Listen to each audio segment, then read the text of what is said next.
Hello my friends, welcome back to another episode of CivOps Gear, reviewing all the EDC gear for everyone from the discerning civilian all the way to the experienced operator. I'm excited today because I got in, well, I didn't just get it today, let me stop lying. I got it a week or so ago, but been busy. What do you want from me? I got in the WE Knives Big Banter.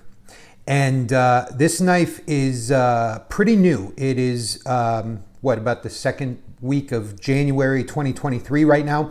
This knife just recently came out in the last couple of weeks, and I've been waiting for it. Let me tell you guys something. I do not have a lot of WEs or CivOps, and there's a reason. I prefer knives that are 3.5 inches or up. Doesn't mean I have none that are smaller. I do have a couple, but I prefer knives that are 3.5 inches and up. A lot of the WEs and CivOps I have liked have been around the 3-inch range. I have a few CivOps because to me they were worth the money. WEs tend to be more expensive, and I haven't really wanted to drop the coin on a WE until this came out. I get what everybody loves about WE. They're quality knives coming out of China, so their price points for what you're getting are really good, but they're still not cheap knives at all. I'm excited to get the WE Big Banter. The point I was making is that I don't have the regular Banter or the baby Banter. So the Big Banter is the first Banter I have ever held in my hand, and it is a beautiful thing, a truly beautiful thing. And there are several reasons I say that. You know, every now and then, and it's becoming increasingly rare in this day and age where the knife market is exploding with different manufacturers trying to reinvent the wheel in so many different ways. It is refreshing and invigorating to come across just a plain old great knife. Just a plain old, simple, great knife with quality materials, with quality craftsmanship, a great action. You don't have to reinvent the wheel. Just make a nice, good quality knife, and I am a happy, happy man. That is what we have here.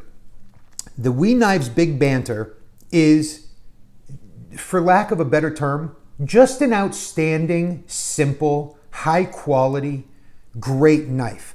I think Metal Complex was saying in his review, if you look up a pocket knife in the dictionary, you get a picture like this. That is how I felt previously about a couple other knives, which we're going to compare here in a second. But I get exactly what he was saying. Shout out Metal Complex. I get exactly what he was saying because this is just a straightforward design with great features, with great quality materials and good craftsmanship, and it comes in at a price point which is obtainable by the vast majority of us. I think if the price point were better, you'd have a candidate for Knife of the Year here. But it's my personal feeling that when you're over $100, when you're over $150, you might be pricing out of the majority of people just looking for a pocket knife. But if you're a collector, if you are an aficionado, then 150 to 200 is a price that we pay on a regular basis. And bear in mind, I'm just CivOps. I'm no Shabazz. I'm no everyday minimalist. I'm no Metal Complex. I have to buy all my knives. There's nobody sending me free knives, okay? There is nobody sending me free knives. If anybody wants to send me a free knife, oh, baby, I will take it. And I will play with it, and I will review it, and I will send it back to you. Or not. We'll see. I am from Chicago. You know, we'll see what happens. But here's the thing. This is an outstanding, just straightforward, simple, quality knife, okay? Let's take a look at it. Let me move the box out of the way. By the way, WE really does know how to package. I mean, I'm not going to bother opening this, but boy, they know how to package. It sometimes makes me wonder how much of their cost are we paying for the packaging, but that's beside the point. First of all, This is not a small knife, okay? The blade length is advertised as 3.6, almost 3.7 inches, okay? So off the bat, that thrills me. I already told you I like 3.5 and up, okay? So when I saw this, 3.69, almost 3.7 in 20 CV steel, which, you know, a lot of you know 20 CV is very high quality. ZT is Zero Tolerance is using 20 CV on a lot of their knives. 20 CV is very comparable to M390. It's a very, very good steel. Let's take a quick look at the length of this bad boy. And I'll tell you something that I found out, which it's not like I felt deceived, but it was a little tricky. You know, look at this. The blade in total comes out to 3.69, 3.7 inches, but the actual usable blade itself is just shy of actually 3 inches. So all this unusable blade part here, the finger choil, which is fantastic, but there's no blade that actually comes to 3.69, 3.7. The usable blade is just shy of 3 inches. And then you have another about 0.6 of an inch in finger choil. The overall length comes in at just shy of 8.5, just between 8.25, 8.5 inches. So your blade is a pretty good portion of the knife. The action's beautiful. The centering, of course, is dead on balls accurate. The knife is simple. It's got this very nice smooth G10 scales. It's got a deep carry pocket clip, which is reversible. So if you're a lefty, you can pop it onto the other side. There is no cover for the where the pocket clip switches over, but frankly, that I don't know why you'd need a cover. It doesn't kill the design. It doesn't do anything wrong. That's negligible to me. Dual thumb studs with sort of a cool, sort of an anodized sort of blue tinge to them. That's the only blue on there. The back spacers, the standoffs are black, and your stop pin is kind of a matte silver, and your blade is DLC coated, and it's just a phenomenal knife. You've got a nice liner lock, and if you can see, the liner lock is actually almost suspiciously like part of the frame in a way, but it's, I mean, it's definitely a liner lock. And lockup is very, very good.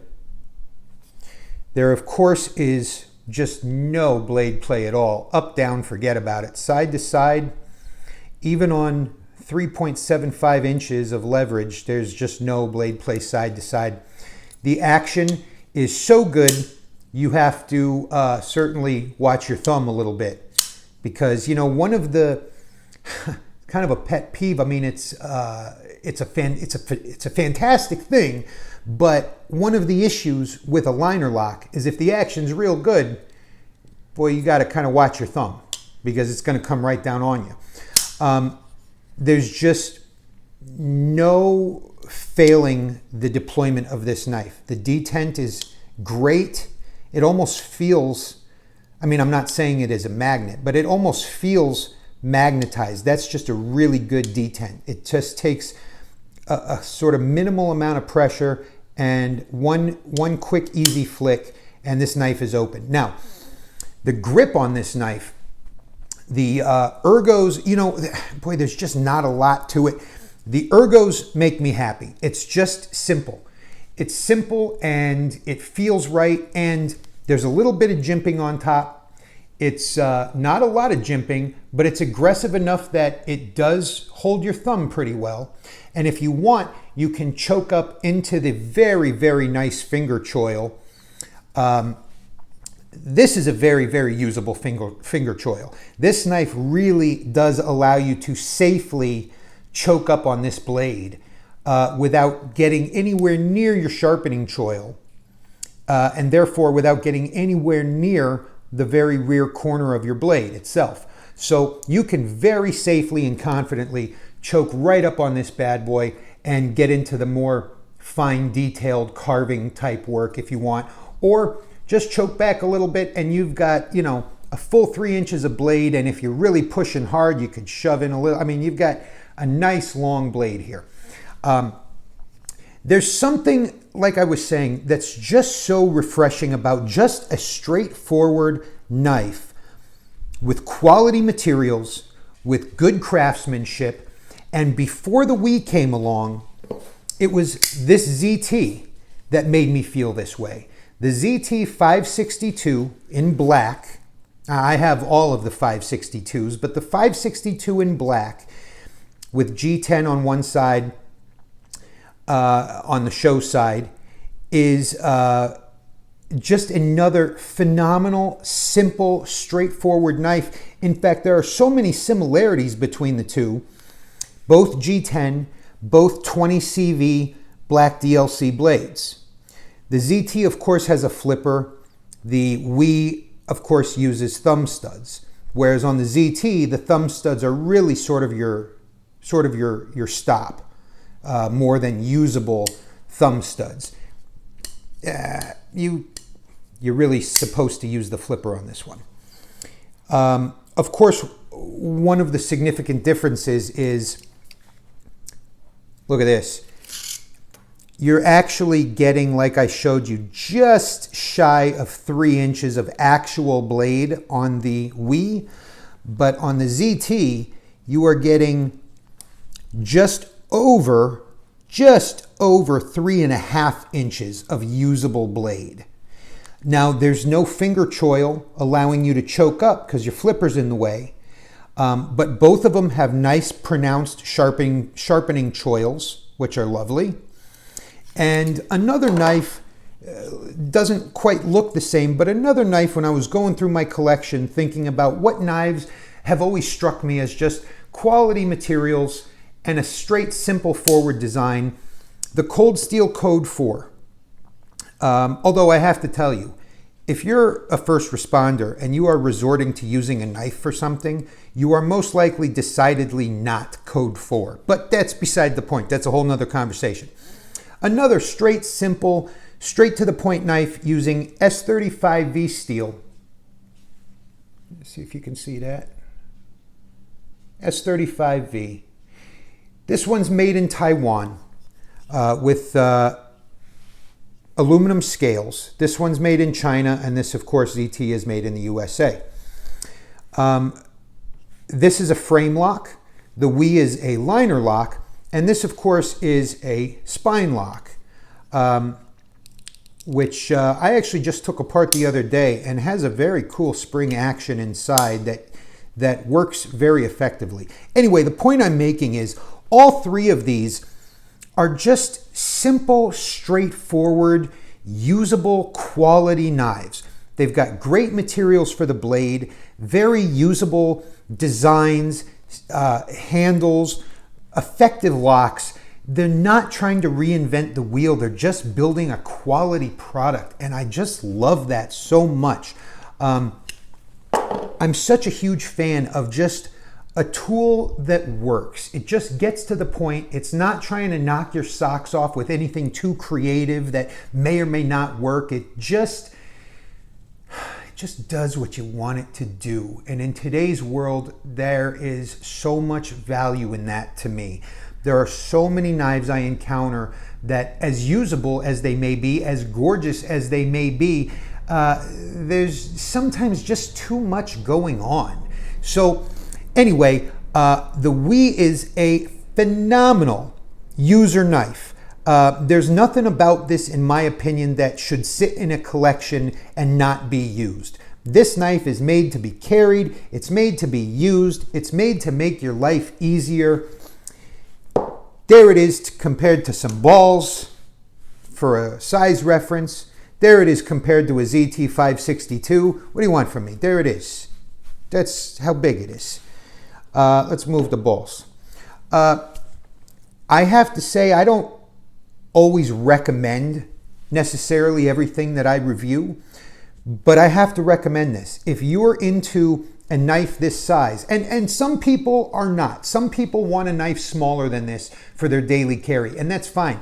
But you know, I like that this is not a murdery looking scary knife, even coming in with a 3.7-inch blade. Only 3 inches of usable blade, but still a 3.7-inch blade. This is decidedly unmurdery looking, and you got to appreciate that. It's just a quality knife with a great action, similar in my opinion to the ZT562 Black. They're both just 20 CV, 20 CV. Either of these knives are just going to do a job and then go back in your pocket, and they're going to shut up and they're not going to complain about anything, and they're never going to walk out and accuse you of banging their best friend, and they're never going to grow up and get old and go to college and leave you. These knives are here to stay. They're going to stay in your pocket, and they're just going to keep working. And I just love this WE. I think it's a fantastic knife. You know, like I said, I think 160 bucks might price this a little bit out of a Knife of the Year contender, but it is just quality, man. It really is. It's just a quality, great knife. It feels good in your hand. It feels solid, and it's just not going to let you down. I'm a ZT562 lover. Like I said, I have all of them. If I'm comparing something to a ZT562, that's as much of a blessing as I can give somebody. That's as much of a compliment as I can give a tool, because I think this is one of the great pocket knives. I got to tell you, this WE Big Banter is right up there. It's just not going to let you down. So what else can I tell you? If you want to see some more gear reviews, make sure you hit like and subscribe. Try to leave me a comment if you have anything to say. If you want to insult me and tell me I'm a goofball, say that. I don't care what you think, as long as you leave a comment. Hope you guys have a great day, and I'll see you all on the very next CivOps Gear review. Bye-bye.